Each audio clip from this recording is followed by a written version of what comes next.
Reserve bank of India RBI repo রেটে কোনো পরিবর্তন আনেনি, ফলে আপাতত গৃহঋণ বা গাড়ি ঋণের ইএমআই অপরিবর্তিতই থাকছে। বৃহস্পতিবার ৬ ফেব্রুয়ারি মুদ্রানীতি কমিটির ঘোষণায় আরবিআই গভর্নর সঞ্জয় মালহোত্রা জানিয়েছেন, রেপো রেট ৫.২৫%ই বজায় রাখার সিদ্ধান্ত নেওয়া হয়েছে। ৪ ফেব্রুয়ারি থেকে শুরু হওয়া মুদ্রানীতি কমিটির বৈঠক বৃহস্পতিবার শেষ হয়।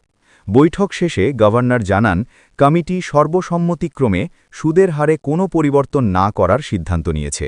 এর ফলে ব্যাংক ঋণের সুদের হার যেমন কমছে না, তেমনি বাড়ছেও না। উল্লেখ্য, গত বছর রিজার্ভ ব্যাংক একাধিকবার রেপো রেটে কাটছাঁট করেছিল।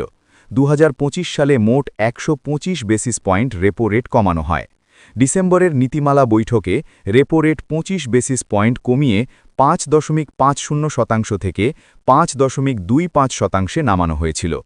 এর আগে ফেব্রুয়ারিতে প্রথম দফায় ২৫ বেসিস পয়েন্ট, এপ্রিলে আরও ২৫ বেসিস পয়েন্ট, জুনে একবারে ৫০ বেসিস পয়েন্ট এবং শেষবার ডিসেম্বরে ২৫ বেসিস পয়েন্ট রেপো রেট কমানো হয়।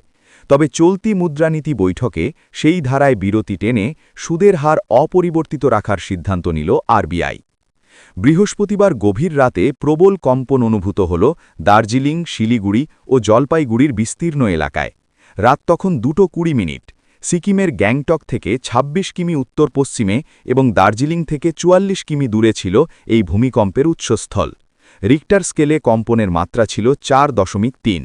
পশ্চিম সিকিমের গ্যালসিং এলাকা। কম্পন অনুভূত হয়েছে নেপাল এবং চীনের সীমান্তবর্তী এলাকাতেও। মাঝরাতে এই কম্পনের জেরে উত্তরবঙ্গের মানুষের মধ্যে ব্যাপক আতঙ্ক ছড়িয়ে পড়ে। আসন্ন বিধানসভা নির্বাচনকে কেন্দ্র করে রাজনৈতিক পারদ চড়ালেন বিরোধী দলনেতা শুভেন্দু অধিকারী। এদিন তিনি রীতিমতো হুঙ্কার দিয়ে জানান, রাজ্যে ক্ষমতার বদল অবশ্যম্ভাবী। শুভেন্দু অধিকারীর মতে গতবারের ৭৭টি আসনের গণ্ডি পেরিয়ে এবার বিজেপি এক লাফে ১৭৭টি আসনে জয়ী হয়ে বিধানসভায় ঢুকবে।